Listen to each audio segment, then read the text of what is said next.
So the Soviet Union portrayed itself as a voluntary union of republics where the citizens were free from political and cultural subjugation. They all lived in harmony and they were all equal. It sounds slightly like propaganda. Yeah. Yeah, I don't know if I would trust that. Yeah, I don't know. It seems a little bit strange, but whatever. Down the rabbit hole, research rabbit holes. Welcome everyone to the Research Rabbit Hole podcast, and today I have a very special guest. So, a little insight here. I went to a conference in Venice in November, and there I met a wonderful person. We instantly clicked, and we've been in touch almost every single day since November, which is absolutely amazing. So I made a great new friend, and today she is my guest on this podcast. Welcome, Lara Righi. Thank you, Laura, and thank you for your kind words. Your pronunciation of the Italian name was extremely correct. Oh, thank you. Basically a native speaker now. Yeah, I'm so happy. It's my first podcast ever, so I'm a little bit nervous, of course. I don't know how to do, basically. Maybe you're don't going be. to... We'll cut everything out. You're going to help me many times, but yeah, I'm so excited because you provided me with the opportunity to discuss the things I like, the things I deal with in my PhD project, my little academic obsessions, and of course, it's always nice to see and meet new people and becoming friends, basically out of the blue. This friendship was not planned at all. Totally. Yeah, like after the conference we had a spritz, and then we were just one since then. Yeah, we just discussing American movies and American directors, German policy, everything politics, basically. Italy, anything. Yeah. Okay, so to give some background info about you, Lara. Mm-hmm. You are a PhD student at the University of Verona at the Exactly. Department of Foreign Languages and Literatures. Mm-hmm. Your research interests include memory studies, trauma studies, post-colonial studies, and Soviet post-colonialism. And the title of your dissertation is The Unstable Past, the Representations of the Cultural Memory of the Soviet Union in 21st Century Russian Literature. Super interesting. Can you maybe explain to us very briefly what your dissertation is about? Okay, so I deal with three categories of contemporary Russian novels, which are historical novel, dystopias, and representations of post-memory. And I focus on how these authors that deal with these categories represent not just the Soviet past, but above all the cultural memory and the dynamics of cultural memory through which the Soviet past is remembered. So I wonder which are the particular memory policies that are present in their works, and how, of course, the contemporary Russian political and social scenario affects the representation of the Russian past in their works. Oh, fascinating. And I'm always super impressed when people learn Russian because, first of all, you've got a different writing system. Yeah, indeed. Well, it's the easiest thing. Once you have learned it. Really? Yeah, indeed, absolutely. Wow, I can't imagine. And I've been wondering, since you are Italian, I feel like for most people, the tendency would be to learn another Romance language like French or Spanish or something. And so I wondered, first of all, how did you get interested in the Russian language and in learning Russian? And how did you get interested in Russian literature? Okay, well, I studied foreign languages when I was in school. So I studied French and Spanish and also English. But then when I decided to enroll at the university, I decided to learn a completely new language. So at the University of Verona, I could choose either German and Russian. And yeah, I'm going to say something that will completely puzzle you, but German sounded too difficult. That's crazy. Yeah. It was so difficult in my... Well, now I know people who speak both Russian and German, and when I tell them the reason why I didn't pick up German, they stare at me and they say, Lara, what's wrong with you? What's wrong with you? Yeah, so I decided to study Russian. Actually, I had already read Russian classics, so Dostoevsky, Tolstoy, and all the other authors. I completely fell in love with their works, and I think that this experience actually strongly affected my choice of the Russian language. And of course, then I started studying both English and Russian at the same time. And my love for contemporary Russian literature in particular finds its origins in my master's thesis, because I realized something extremely fascinating. On the one hand, I had the opportunity to study and read 21st century English literature, but on the other, I knew nothing about contemporary Russian culture. So I decided to ask one of my professors, who also was my supervisor, to provide me with some titles and some authors that were extremely popular already at the beginning of the current century. And so he asked me, which are your interests about history, about culture? And, I've always been interested in discourses related to memory and the traumatic memory, and in particular, how memory is preserved and transmitted across generations. So my professor said, of course, if you're interested in this particular topic, there are some authors, actually renewed and well-known Russian authors who deal with these aspects. And I read their works. I fell in love with them, not only the style, but how they describe their family experiences. And so I decided to write my master's thesis on the representations of the Soviet past in contemporary Russian literature, in particular focus on memoirs and the subcategories of memoirs, and alternate history and dystopias. And when I decided to pursue my PhD, as you said, I slightly adjust this topic. Wow, so actually I forgive you for not choosing German, because your decision to study Russian led you here, and so it was the right path all along. Yeah. Basically, it was meant to be. Right. How long did it actually take you? How many years did it take you to learn Russian to get to this level that you're at now, like to be able to do or to read research related literature in Russian? But it's an ongoing process that never ends, basically. Right. I can, of course, I can read Russian, I can understand it, I can speak it, but sometimes I find myself revising grammar and thinking about the precise word that I need to use for that particular situation.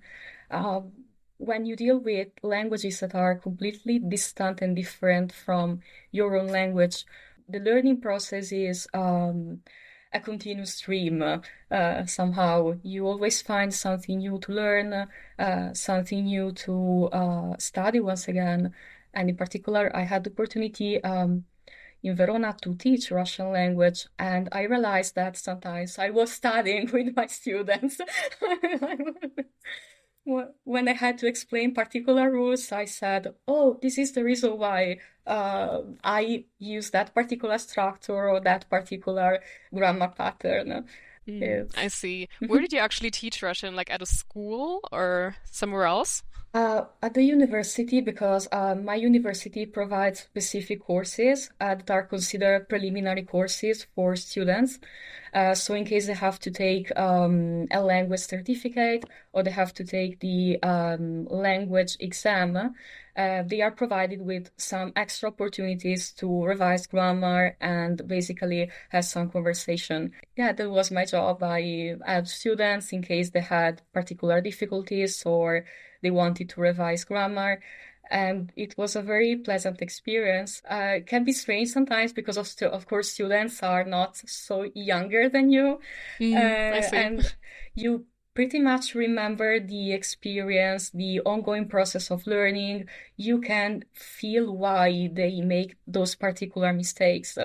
So it's an advantage at the same time. You can use your own experience, which is relatively new and recent, to help other people who have decided to pursue your same path. Yeah, that's nice. Yeah, I agree. They're not that much younger than you are usually, but then I feel like sometimes you still have moments where you're like, okay, I feel extremely old right now. Like this semester, I actually taught a seminar to some bachelor students, and they were all born after 9/11. And I was like, oh my Oh God, God, no, I am no, super no. old. These things shouldn't never be said. Right. Yeah, so before we focus on the topic of your presentation that you gave in Venice, I wanted to talk about one other topic briefly because we've already kind of discussed about this in our many, many voice messages because it's so interesting. And that is Gothic themes in Russian literature. Because just like me, you're also interested in the portrayal of trauma. And when we talked, you mentioned that there is this theory on Gothic themes in contemporary Russian literature with undead creatures representing the victims of Soviet repression. And this sounded so interesting, and I wanted to ask you if you could elaborate a bit on that, and maybe if you could recommend a novel that you liked of this genre to our listeners. Of course, this is a topic that I'm really fascinated with. As I had before starting my PhD, I didn't know that there was this particular use of the Gothic applied to the Russian context and the Soviet traumatic memory. So it was a new discovery for me, and it provided me, of course, with some useful methodological approaches to analyze a couple of novels in my PhD project. And I want to start from, well, let us take a step backward before providing an answer to your question. I want to talk to you about how memory of the Soviet Union is preserved and transmitted in contemporary Russia, and which is the current state-of-the-art regarding memory policies in contemporary Russia, regarding, of course, the Soviet period. Well, nowadays it is more and more difficult to discuss Soviet traumas in the public dimension in Russia for a particular reason, which is that the Kremlin emphasizes two main collective narratives, which are strongly connected, and these narratives are aimed at silencing the memory of Soviet repressions. And the first narrative is the trauma of the dissolution of the Soviet Union, and the second one is the mythology of the Great Patriotic War. So basically, the dissolution of the Soviet Union is represented as a collective trauma that destroyed the so-called sense of unity of the Soviet peoples, and this sense of unity was maintained also thanks to the mythology of the Great Patriotic War. So what do we mean when we use this expression? We actually mean a specific phase of World War II from 1941 to 1945 and defines the period in which the Soviet Union fought against Germany. And according to the myth of the Great Patriotic War, the Soviet Union freed Europe from Nazism thanks to heroism and patriotism of the Soviet people. The problem is that this myth, as I said, has been used to deflect attention from the most problematic and serious issues of the war. So, for example, collaborationism, the Molotov-Ribbentrop Pact, the annexation and division of Soviet territories, especially in Eastern Europe, the manifestations of the Holocaust in Soviet territories, and even the Gulag system and the trauma of Soviet repression. So this mythology is used to overshadow the memory of Soviet crimes, and in so doing, the new generations are prevented from working through them. And for this reason, we can say that the voices of the victims of Soviet cruelty are still haunting Russia somehow. And I want to tell you about a specific study which was published in 2009. The title is Historical Memory in Post-Soviet Gothic Society, and it has been written by Dina Khapayeva. She's a very important scholar who said that Russian writers often describe or deal with the Soviet traumatic memory in a metaphorical way. They often resort to fantasy novels or texts that have supernatural elements. And from her perspective, monstrous elements frequently appear in contemporary Russian novels as a metaphor for the Soviet victims and all their sufferings. So she says, we have many Russian authors who use ghosts, but also vampires, to describe how the memory of Soviet traumas is looming over 21st century Russia. And she, of course, introduces a peculiar expression that is Gothic aesthetics to define these literary works in which the author overtly, or at least willingly, uses monsters as symbols of the suppressed Soviet traumatic memory. Super interesting metaphor. Wow. Yeah, it's incredible. But Hapayeva is the main author who she actually introduced this level, and then her studies were used by other scholars in order to deepen other aspects of these works, both literary works, but also films that deal with the Soviet traumatic memory. For example, there is another scholar whose name is Alexander Atkind. And in 2013, he wrote a text called Worth Mourning, Stories of the Undead in the Land of the Unburied, in which he writes that Russia has never worked through its traumatic past because the victims of Soviet repressions have remained unburied.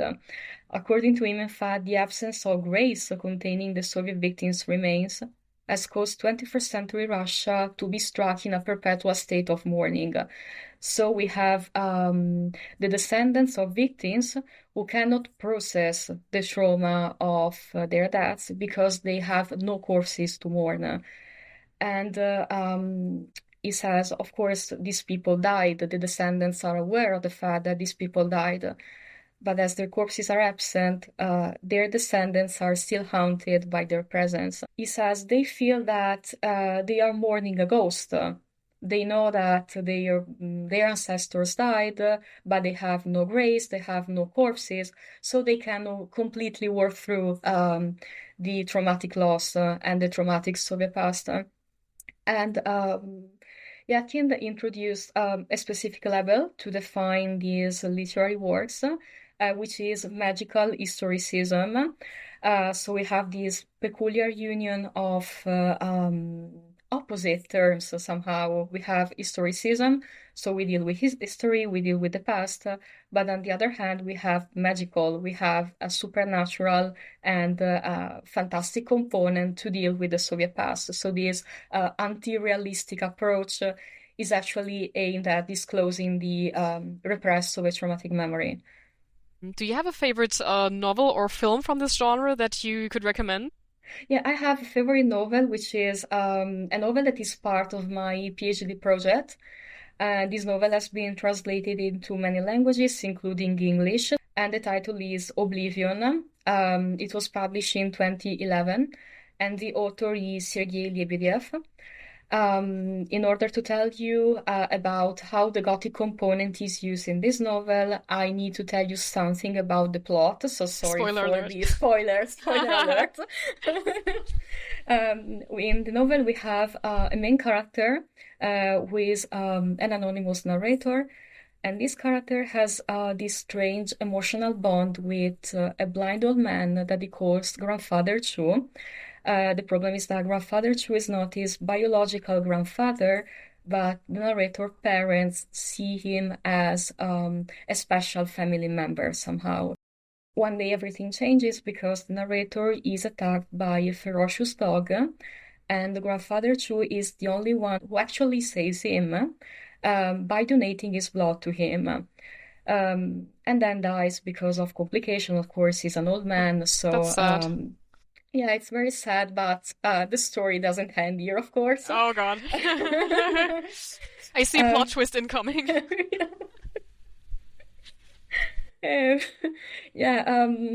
Something strange happens after this blood transfusion because the narrator is haunted by visions and nightmares showing ghosts of suffering people, and these visions torment him even when he's an adult. One day the narrator reads a letter that Grandfather Chu received from a friend of his who lived near a Soviet camp in northern Russia. So he decides to visit that small town. he actually hopes to find useful details about grandfather Chu's real identity and a cure for his vision. But he soon realizes that his personal quest is deeply rooted in a broader discourse regarding the traumatic memory of Soviet repressions, because the narrator, spoiler alert, finds out that grandfather Chu was the former warden of a Soviet camp. Oh. So he realizes that all the suffering people that he sees in his visions are the ghosts of the victims of grandfather Chu crimes. And this ghost entered this body through the blood transfusion. So we are dealing with something that goes beyond any realistic approach, even against the science. Of course, you cannot be passed down memory through blood. Sure. Or at least nobody would get blood transfusions if that was the case. So be aware of what Oblivion says. And all these ghosts are, of course, an unwanted legacy of the traumatic past, because they symbolize a forced transmission of memory from a perpetrator to a recruitant heir. And all these ghosts torment him because they want to be saved. They want to be buried. In fact, in the end, the narrator manages to work through this traumatic memory. He actually heals from visions and nightmares as soon as he buries the corpses preserved in the permafrost that were the corpses of the victims that were killed by grandfather Chu. And a specific important part of this novel is the introduction. The narrator says that he could work through this traumatic memory also thanks to writing. In fact, he says that he could disclose the traumatic memory of Soviet crimes thanks to his very text. So implicitly resorts to one of the key principles of trauma studies, in my opinion. If you think about scholars in the field of the Yale School, for example, they all said that speaking and writing about the trauma was the only opportunity that a person, in particular a survivor, has in order to work through the experience. And this is what the narrator wants to do. He compares these texts to a monument through which he can preserve and he can intergenerationally transmit the memory of Soviet traumas in a context that, of course, is marked by a complete silence over Soviet crimes. Wow, Oblivion is going on my reading list, definitely. Yeah, it's a very good novel. It's a Lebedev first text, so you can see all the specific patterns of his future literary production. But yeah, he has a personal experience related to that particular topic because he decided to write Oblivion, starting from a personal anecdote of his life. When he was a kid, he enjoyed spending time with his grandmother's second husband because he said this man, he was a very lovely and kind man. And then one day, he read in the archive that he was a former Soviet perpetrator. Oh, no. So it was very complex for him to accept that this person had a double personality. On the one hand, he was, of course, a loving grandfather, but on the other, he was a criminal in the Gulag system. Oh, I can imagine. I feel like this is something that happens often when people are friends with perpetrators. I feel like we've seen this a couple of times in the Me Too movement, that men are accused of harassing somebody, for example, and then the friends are like, oh no, but he's a good guy, like I know him. But you've got to accept that this person has more sides to themselves than the ones they show you. Yeah. Exactly. You have to accept that the person is a mixture of different aspects, different past experiences, of course. To stay with authors, in your presentation that you gave in Venice, you also focused on one specific Belarusian author. I hope I pronounced the name correctly, Sasha Filipenko. Exactly. Perfect. Perfect. So I wanted to ask you if Belarus is also the main focus of your dissertation, or if you actually write about multiple countries or like multiple authors from different countries. And is there one author that you might find the most interesting so far in your project? Well, I write about multiple countries, which are Russia and Belarus, and multiple authors. Belarus is not the center of my PhD project. Actually, my research deals primarily with 21st century Russian authors. But of course, Filipenko is the main Belarusian author that on which I focus in my PhD project. And I'm attached to all my authors and their works. I have to confess this. But if I had to choose only one of them, I will tell you about Marija Stepanova. Marija Stepanova is a contemporary Russian poet. Her works have been translated into many languages, and she's an award-winning poet. But her career is extremely diversified. She has been a journalist.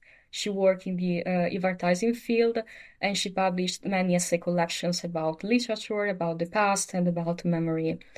And in my PhD project, I focus on her first prose text, which is titled In Memory of Memory. It has been translated into English as well. This text is extremely complex regarding the structure because we have different reading levels. We have family histories, so Stepanova focuses on the histories of her ancestors, both in Europe and in the Soviet Union. But we have also the transcription and description of letters, family pictures, and diaries, so elements that help her reconstruct her family history. And then we have short essays that are dedicated to artists who, like Stepanova, have investigated their family history starting from family objects. So the text is quite long, and the author defined it as a romance, so an heterogeneous literary and musical work. She said, I have many reading levels in it. I am aware that all these reading levels are all connected. So I cannot say that my work is a family history, is not an essay, is not, of course, a novel, but it is a romance. So something completely different and proud of its diversity somehow. Wow. Super interesting. Is there one part that you enjoyed the most about it out of the many levels that it has? Oh, well, this is a very difficult question because all the reading levels are all connected. So you cannot analyze one reading level without reference to all the others. Okay. But there's a particular passage that I like, which is the passage in which she describes how Maria Nier's theories affected her writing process. So she openly says that she, a couple of years before publishing In Memory of Memory, she read Hirsch's works about post-memory, and she felt that she found the methodological approach to deal with her family history. So in case someone is not familiar with Maria Nier's theory on post-memory, this is a topic that emerged in the 1990s when Hirsch observed a specific situation that was perceived as contemporary and extremely serious at that time, which was the issue on the vicarious transmission of the traumatic memory of the Holocaust in a context marked by the progressive disappearance of survivors. So she wondered, how can we preserve and transmit the traumatic memory of the Holocaust if the survivors are, of course, dying? And she introduced the term post-memory to say that even in the case in which the direct testimony is not possible, we can resort to letters, diaries, pictures, and any other personal object that intergenerationally transmits the traumatic memories. So she actually broadens the scope of her research. She deals with other collective traumas, but the Holocaust. And in her text, Stepanova openly quotes Hirsch. She says that her theories were fundamental to write In Memory of Memory, and this is the reason why I consider Stepanova and Hirsch as a dynamic duo in the academic field, because you cannot read actually In Memory of Memory without knowing Hirsch's theories on post-memory. And in case you already know Hirsch's theories on post-memory, you can find them applied while reading In Memory of Memory. I see. The concept of post-memory sounds like it's closely related to intergenerational trauma. Is that correct? Yeah, it is. Hirsch actually focuses on the intergenerational transmission of memory of collective traumas. So, of course, she mainly focuses on the Holocaust, but then she deals with Soviet repressions as well. I see. Okay. Actually, one of the parts that I found most interesting about your presentation in Venice was when you talked about the USSR as a colonial empire. Oh. And I immediately wondered, okay, when we think about colonialism, I feel like the first countries that come to mind are usually Great Britain, France, the Netherlands, etc. And yeah, I was wondering, standard examples. Yeah, and I was wondering, why do we always think of these Western European countries in the context of colonialism, but never about the USSR? Yeah, well, the debate on Soviet post-colonialism and the association between Russia and colonialism is very long and extremely complex. Of course, we have scholars who agree with this interpretation and others who disagree with that interpretation. But actually, the first studies already appeared in the 1990s, because many scholars, especially coming from the other Soviet republics, so not from Russia, underlined that there were colonial relations between Russia, which was framed as the center of the empire, and the other Soviet republics, which are their view as its colonies. So these scholars have emphasized that there was a very elaborate hierarchy of colonial relations through which the Soviet colonies were tied to the center. So we had different levels of otherness and alterity that were established to determine to which extent the colonized people were inferior in relation to the center of the empire. So, in brief, the dynamics of colonialism that occurred, for example, in Central Asia or in the Caucasus, were not the same dynamics that we had, for example, in Ukraine or Belarus. And well, to provide an answer to your fascinating, although very complex question, maybe a specific study can help us, which is the post in post-colonial, the post in post-Soviet, toward the global post-colonial critique. This study was published by David Keone Moore in 2001. So this actually shows that the debates on Soviet colonialism date back to the beginning of the current century. And Moore says that post-colonial scholars, so Western post-colonial scholars, fail to acknowledge Russia's colonial expansion in the former Soviet space because of two main reasons. And both reasons exemplify differences in the relationship between Russia and its Soviet colonies and Western European countries and their overseas colonies. The first difference is that Western European colonial empires had, of course, overseas colonies in Africa, in South America, while Russia and its colonies were separated by an ocean. So the fact that they were all in the same continent makes it difficult to establish a line dividing the center from the periphery. And the second reason is that Western European countries, so you said, for example, the UK, France, and Spain, frequently declared their colonial purposes, but the Soviet Union, on the other hand, promoted itself as an anti-imperial alternative to the Tsarist Empire.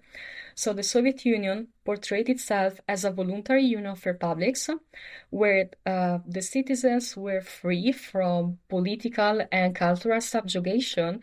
They all lived in harmony and they were all equal. So this was the image that the Soviet Union portrayed of itself. It sounds slightly like propaganda. Yeah. Yeah, I don't know if I would trust that. Yeah, I don't know. It seems a little bit strange, but whatever. And there's an additional reason pointed out by Moore to explain why postcolonial scholars have deliberately avoided representing the Soviet Union as a colonial empire, and this is due to their Marxist inclination. Moore says many postcolonial scholars adopted Marxism to frame their theories. And so it was very challenging for them to acknowledge that the Soviet Union, the country that promoted Marxism as its core ideology, applied the same colonial policies as European colonial empires. It was a methodological clash somehow, of course. It's so interesting that this theory of the USSR being a colonial empire was already present in the 90s. Like, that was so long ago. And nowadays, people still don't really, or many people don't really think of it as a colonial empire. Yeah, it's very, but it's very strange. Personally, I think that this is due to what Moore said. These three main reasons actually shaped, at least in the West, our own fictional and ideal representation of the Soviet Union. And of course, the fact that we, for a long time, we have been studying the Soviet Union on using Soviet resources written by Soviet scholars hasn't improved the situation. Recently, debates, of course, have been increasing, especially in light of Russia's full-scale invasion of Ukraine. There are many debates, many articles, even books about colonialism and post-colonialism applied to Ukraine or applied to other areas. I said, for example, the Caucasus or Central Asia. This is a quite recent turn in the academic sphere. I see. Yeah, maybe in a couple of years, due to the current circumstances, the concept will be really well known and everybody's going to be like, oh yeah, this was colonialism. Yeah. Yeah. Yeah, I hope so. Yeah. Let's focus a bit more on Belarus. You talked about is it Belarusian? No, Belarusian. Belarus, exactly. Yeah, but the language is Belarusian, right? Yeah, Belarusian. Okay. So because you talked also briefly about the two languages in the country of Belarus, and I wanted to ask you about the current situation. So where is Belarusian used, and where is Russian used by the people from Belarus? And do the people actually grow up bilingually, or do they actually have to learn Russian in school? What is the situation there? Okay, so we need to go back to the 1990s in order to understand. Again, yeah, everything happened in the 1990s.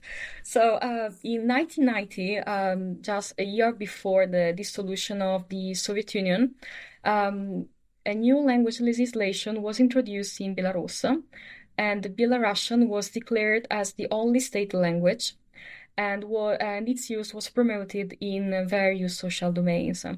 The problem is that this language-focused nationalizing project was not universally accepted. In the 1990s, in the public sphere, Belarusian was perceived as a dialect of Russian or Polish, or the language that only writers used. Besides, the 1990s were a period of cultural and social uncertainty.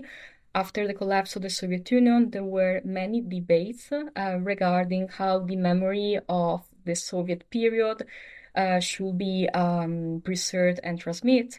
And there were many people who started introducing approaches that are similar to post-colonial studies to frame Belarus as a victim of Soviet violence.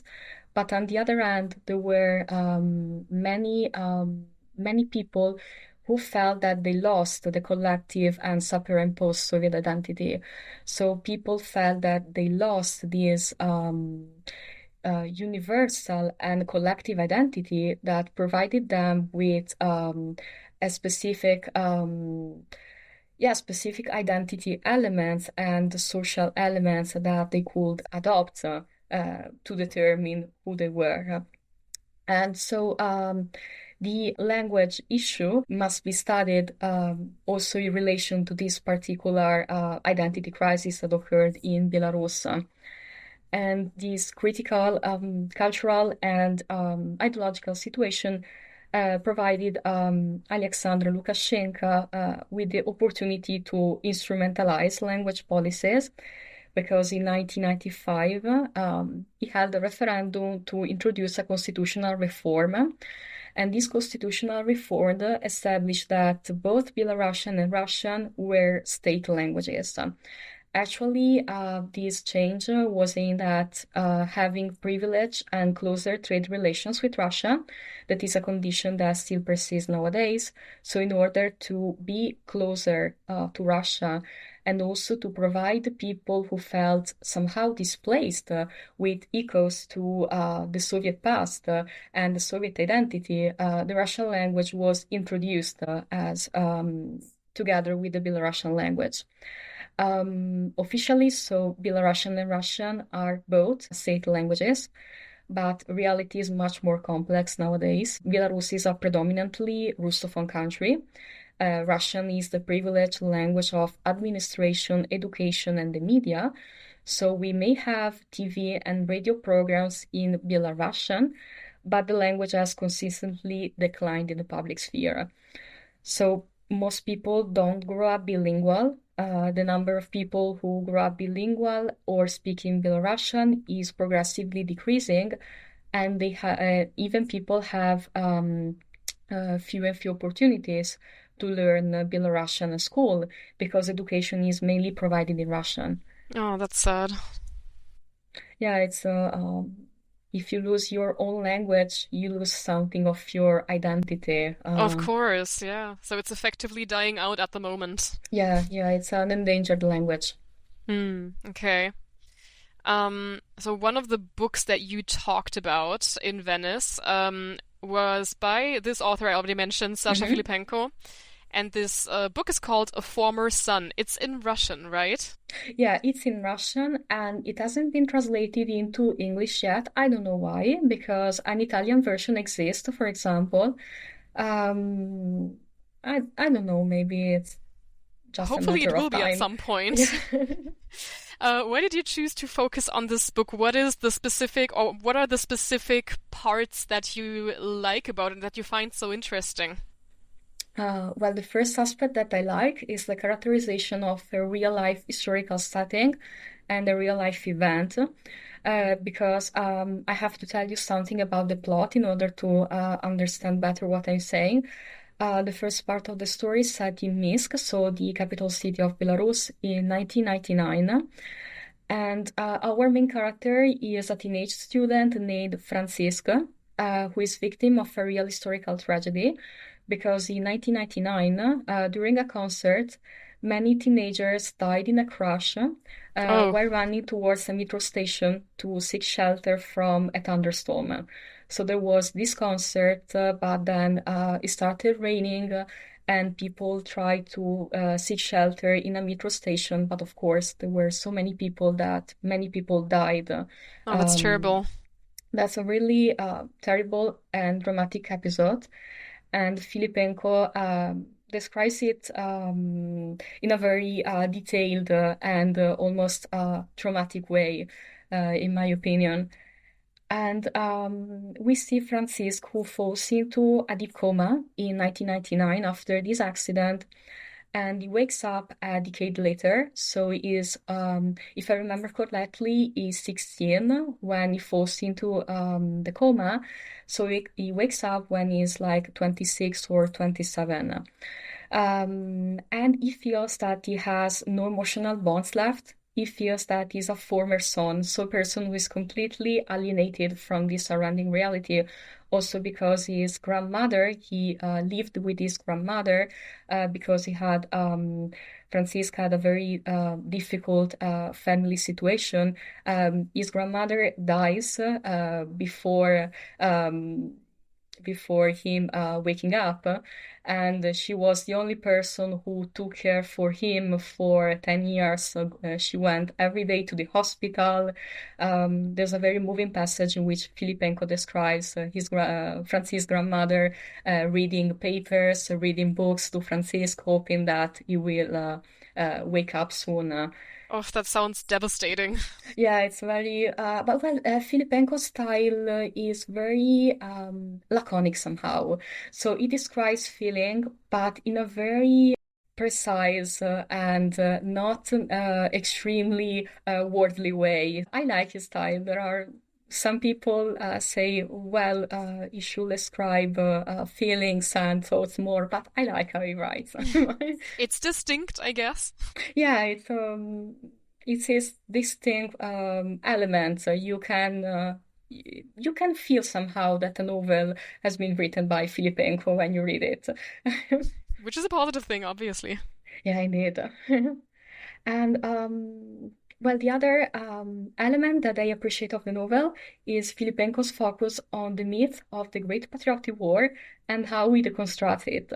So we are going back to what we said at the beginning of our podcast, and I want to add something related to the myth of the Great Patriotic War, because in Belarus this myth is connected with another mythology that is the Partisan Republic. And the myth of the Partisan Republic implies that Belarus had a unique experience of World War II in the Soviet Union because of the formation of the largest underground resistance mass movement. So this myth implies that in Belarus they were all partisans, and this mythology is aimed at hiding one of the most traumatic and problematic aspects of the conflict, that is cooperation with the Germans. In fact, there is a very ironic passage at the beginning of the novel in which Filipenko dismantles both the myth of the Great Patriotic War and the Partisan Republic, because Francisc and his friends participate in a compulsory event at school to meet a World War II veteran, and they all expect to meet an old man who proudly tells about his deeds and what he did in order to fight for his homeland, but they hear a story about collaborationism. So this man tells them in the morning he fought against the Germans and in the evening against the Soviets, just because he needed to survive. He didn't want to protect his own homeland. He just wanted to protect his own life. So he says, I can tell you nothing about the war that I tell you about in movies or in newspapers, because my war was dirty. It was a war of survival. So this is a very important passage in order to interpret the novel, and it also mirrors, of course, Filipenko's personal political opinions, because he's a dissident. He left Belarus in 2013, and he has strongly criticized both the Belarusian government and the Russian one. Whenever I hear about this myth of the Great Patriotic War, I'm always reminded of the United States, which is obviously the country that my own research focuses on, because they call World War II the Good War. Wow. And it tells you so much about how their whole identity is based on how they construct the memory of this war. As like, there's two clear sides, good and evil. We were on the good side. And then we basically freed the world from Nazi Germany and from Japan and Italy. And it was like we were the good people and we were the clear winners as well, right? And I find it so interesting. Yeah. Something and similar also happens in Russia. Of course, it's not the good war, but the Great Patriotic War. So they both use positive adjectives for to stress that this myth is like a chosen glory somehow. So we have the new generations must remember this event. They must honor it through rituals, through ceremonies. We must remember it at school as well. For example, in Russia, there is this specific holiday, which is the May the 9th. That is the day when the Soviets defeated Germany in 1945. And this day is honored through this huge parade in which people honor the people who died in the fight against Germany to protect, to free Europe from Nazism, and at the same time protect the Soviet people. And for example, children at school are encouraged to write letters to veterans in which they thank them for providing them with a world that is safe, that is based on democracy and freedom. And also in the United States, basically all the bad and problematic aspects, and I mean, we talk about a war, of course, there are horrible things that happened. Yeah. Like that is usually sort of left out in the memory. And then this war, the Second World War, is kind of transformed into something purely heroic, and I would even call it like mythical. And the generation that fought in World War II is even called the greatest generation. And I mean, they didn't call themselves that. This term was developed later. But yeah, it tells you so much, and I imagine it's similar in Russia. Yeah, of course, I'm not an expert of the US, but what you were saying sounds familiar to me. Yeah, I totally get that. We should do a comparative study. That would be so cool. We should do that at some point. Let's go back to A Former Son for a moment, because I found it interesting that the author does not mention Belarus or Russia. He doesn't reference the countries directly, but it's actually clear what he means. And I wanted to ask you why that might be the case. Like, is it like an artistic element? Is it out of fear of consequences? Although the author now lives in Switzerland, right? No longer in Belarus. So why might he have chosen to do that? Well, I have a personal answer to this question, as I've read the novel many times, of course, for my PhD project.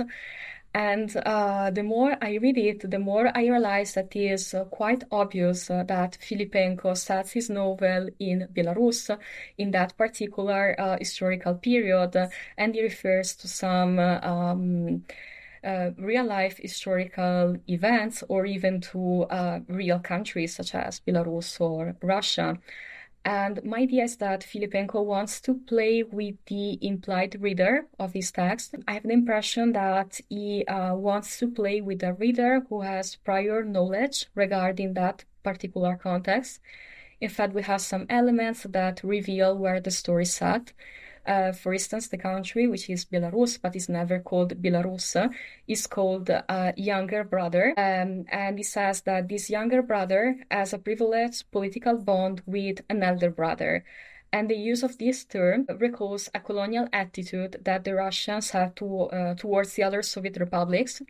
Russia framed the other Soviet republics as younger brothers, and the government said that it was its duty as an elder brother to guide these younger brothers towards modernization, industrial development, and in turn, these younger brothers had to be grateful to the elder brother. So this is a clear reference to Soviet post-colonialism as well, but also to the very language that was used by Soviet authorities. And there is also a clear situation of diglossia in the novel. When Francisco, for example, he wakes up from the coma, the doctors realize that he speaks two languages, which are Belarusian and Russian. And the languages, of course, are never mentioned with their names. He tends to use Belarusian and Russian in the same sentence. And the doctors say, well, this poor boy has a brain damage. Oh, but God. Actually, this is quite intentional, because Francisco has always spoken Belarusian and Russian together with his classmates and also with his grandmother. And when he realizes that he's using both languages in the same sentence, the narrator, who is, of course, Filipenko, says, Francisco spoke two official languages at once, like the one and only president. So this is a reference to 1995 constitutional referendum we were previously discussing. We have Belarusian and Russian at the same time. Ah, I see. But if he doesn't directly say it's Belarusian and Russian, what does he call the languages? Is it like language 1 and language 2, or how does he say that? In the original version, which is written in Russia, you directly see that Filipenko uses the Belarusian alphabet. Oh, yeah. Because, of course, there are some specific changes in the Italian version, which I have read as well. The parts in that should be in Belarusian are written in capital letters.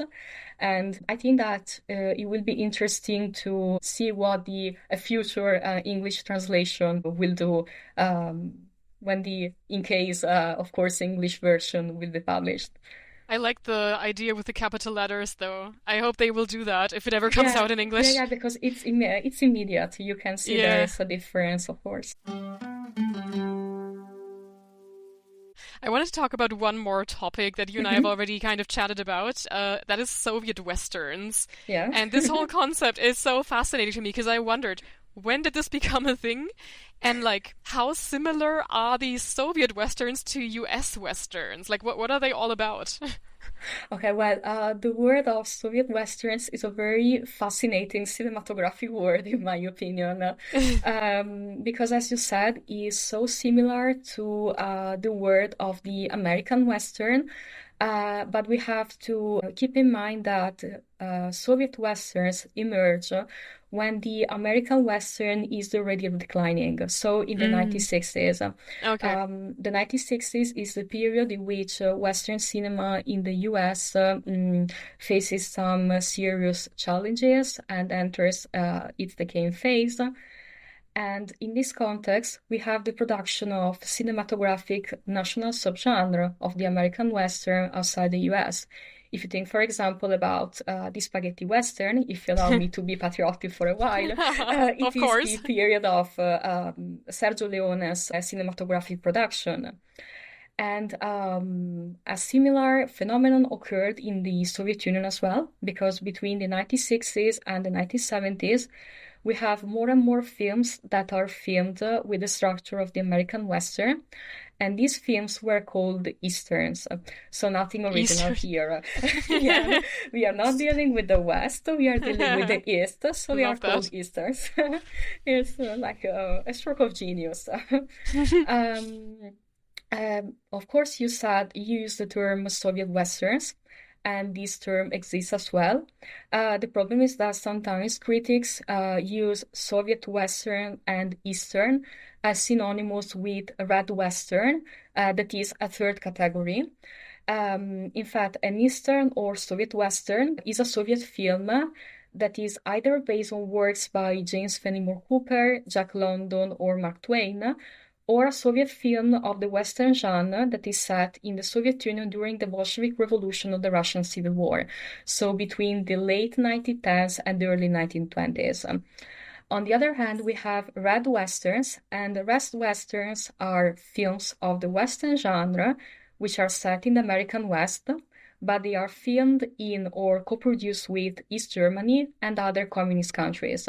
So in Red Westerns, we have a story which is set in the American West, which of course is not the American West because it was filmed in another country, while in Easterns, we have all the key tropes of the Western genre, of the American Western, but with a Soviet setting. And you asked me about the similarities between the Easterns and Westerns. Of course, we have many visual similarities. For example, Soviet directors who filmed Easterns represent nature as a wild and harsh, desolate landscape, just as it happens in Westerns. So instead of the frontiers of the Western that we see in American films, we have the frontiers of the Soviet Union. For example, the Northern and Southern Caucasus, Central Asia, and even the Russian Far East. And these areas are portrayed as wild, exotic, and remote. Also, there are strong similarities regarding the characterization of the hero. Of course, the hero in Eastern is not a cowboy, but usually a Bolshevik revolutionary or a Red Army soldier. And his characterization is quite similar to the American cowboy. He's physically strong, he's brave, he's reserved. And also we have a specific emphasis on the role of violence, and in particular the role of honorable violence. Of course, honorable in inverted commas, because both sure. in Westerns and Easterns, violence is justified when the hero exercises it. So in Easterns, the hero exercises violence to defeat the social groups that oppose the construction of communism, for example, White Army soldiers or capitalists as well. And at the same time, in Westerns, the hero fights against the villain and eventually always kills him to restore law and order. Oh, wow. Similar but different. Yeah, you can, if you watch them, they ring a bell. But at the same time, if you know something related to the Soviet Union, or even if you know nothing related to Soviet history, you see that there are different peculiar elements that characterize the Soviet reality. Do you have one specific, well, Eastern that you liked and that you want to recommend? Yeah, of course. Yeah. Sorry, but I want to talk about well, the film that is considered as the main Eastern ever made, Oh, and wow. it is White Son of the Desert by Vladimir Matil. It was filmed in 1970.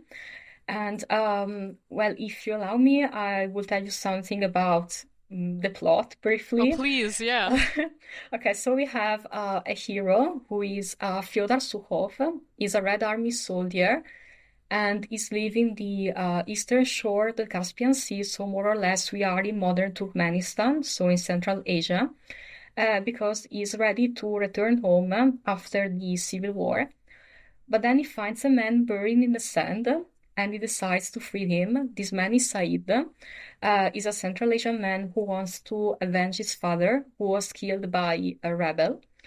And Sukhov and Said meet a group of Soviet soldiers. The commander orders Sukhov to escort the harem of Abdullah, who is a rebel as well, to the closest city. And Sukhov, of course, is forced to accept and is assisted by Said. If you ever have the chance to watch the film, it is visually stunning because the colors of the landscape are incredible. But the main reason why I like it is that it provided me with the opportunity to study gender issues portrayed in Easterns in light of the Soviet ideology. There is a very deep and important discourse related to the so-called woman question. The woman question is a specific policy that the Soviets implemented between the late 1910s and the early 1920s. Because it was based to what the Soviet power said about women. They promoted this narrative according to which the Bolshevik Revolution freed women from the peripheral social and political position to which they had been relegated by providing them with equal pay and abortion and divorce rights. And the Soviet power placed particular emphasis on the so-called Oriental women, so Oh, Muslim women who lived in, it rings a bell, right? sounds familiar, yeah. Sounds familiar. And these so-called Oriental women were Muslim women in Central Asia and the Northern Caucasus. They were the ideal targets for the so-called Soviet civilizing mission because they were seen as people who were subjected to a complex system of oppression rooted in Tsarism, patriarchy, and Islam.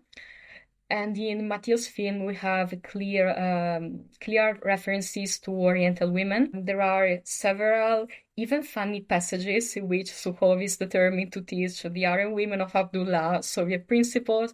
For example, he says that the Bolshevik Revolution freed them from their so-called exploiter husband. He says that he's not a new husband, but just Comrade Sukhov, a man that all the other comrade women can consider as the equal.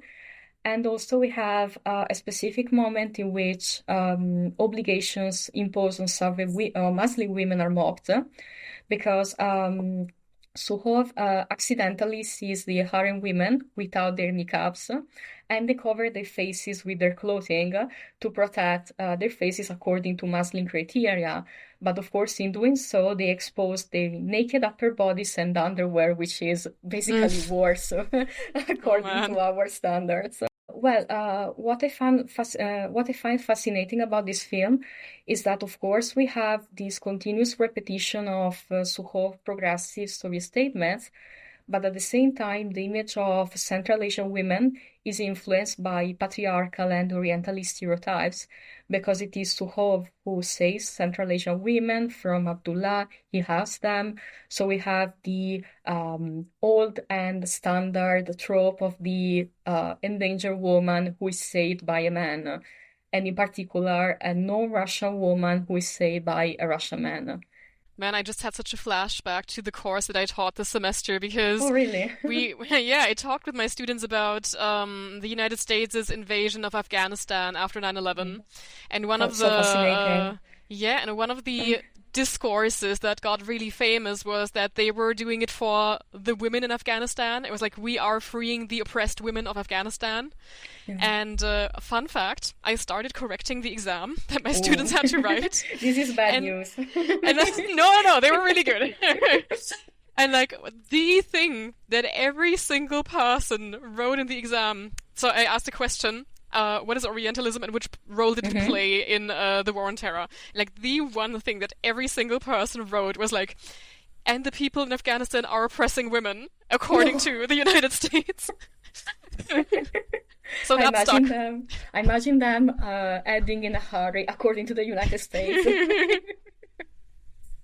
Sort of. Who knows? Oh God.